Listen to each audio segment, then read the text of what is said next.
Ziyambe. Iwe ziyambe iwe. Ini ndava vamwe mbuya vakasevenzera baba vako kuBedford Farm kuChegutu. Baba vako vainditaurira history yekuti vakabva kuZambia. Mamusiri vemuno futi newe ziyambe iwe. Baba vako vachimaina goridhe uko kuba makabvira kare muchiba vanhimi muchibira nyika goridhe. Munotori nezvimaini zvenyu zvandaichengeta goridhe kubva muvhuro kusvika svondo 7 zvichikorekitwa pazuva. Hamene kuti yaendeswa kupi goridhe iyeyo. Iwe usingatambiriswi.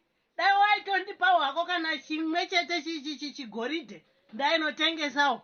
Asi ndaishandira mhutwa uchibatirwa uchipuwa zvimafufu zveupfu kuti uone kubika. Nanhasi uchiri kuramba uchingoripo. Migodhi yababa yeyo hausi kutora goridhe here iri kubuda koko. Kana vachida vanonditsvaga ndoenda ndovaratidza kune mugodhi wacho. Ndotouziva ndaichengeta zvigoridhe zvenyu. Muri kuramba muchingovigana matsotsi, muri matsotsi. Muri matsotsi weziyambe. Dzokera kumusha kwako kuZambia. Hausiwo munewe. Baba vako vainditaurira kuti isi takabva kuZambia. Hamusi vemuno. Apa muromo ndoudzokororazve ndadzokorazve. Ndakashandira baba ako iwe. Justice Ziyambe mai ako. Zvese zvinonditaurira kuti kudiwe. Saka vanobva kuZambia. Vanobva kuZambia futa. Ndinotori nehistory yavo ndakati ndiri kutosotwa izvezvi. Kunzwa kusotwa kuti shuwa taingobigwa yakabvira kare kubiwa nyaya dzemaminerals man. Tichitoti tiri kusenza izvo tiri kuurayiwa. Kana chimwe chete chatakabura hapana. Ivo ndo vaiti vakazadza zvese kusanyati uko. Matekawe izvi zvese ndo vakatanga nazvo. Tichiita chinosenzeswa ikoko. Wenzi buruwayo wodzorekwa kumunda kuya.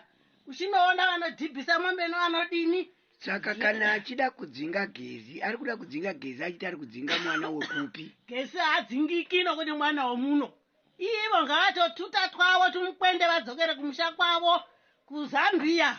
Kana muchida munoya mondibvunza mani. Ndinokuudzai zveseni. Hasi womuno ziyambe. Hasi womuno. Akauya zvichindoera shumba yenhema. Ishumba futi iyo bvunzai. Ishumba dzese dzinenge dzingoti shumba garwe. Saka aiwirirana navacharumbira. Aiwirirana naZefenia charumbira. Kana muchida munondibvunza zvese ndinokuudzaini. Zefenia charumbira wacho akadzidzawo kuZambia. Saka adzidza kuZambia ndoko vakazivana. Saka makaona ana fochi vaya vakasvika vachiiswa pazvigaro nokuti vanobva kuZambia. Saka vanhu vese ava ndevekuZambia ka. MaZambians esaya isita kuzvitaura nokuti nyangwe midzimu yemuno yakuti titaure. Tiri kurwadziwa isi mane zvamuri kutiitira. Vanhu vokuzambia vanhu vomuZimbabwe vasare muno. Kana mashaya anotonga dzichiri here dzachakura vachatonga nyika yavo.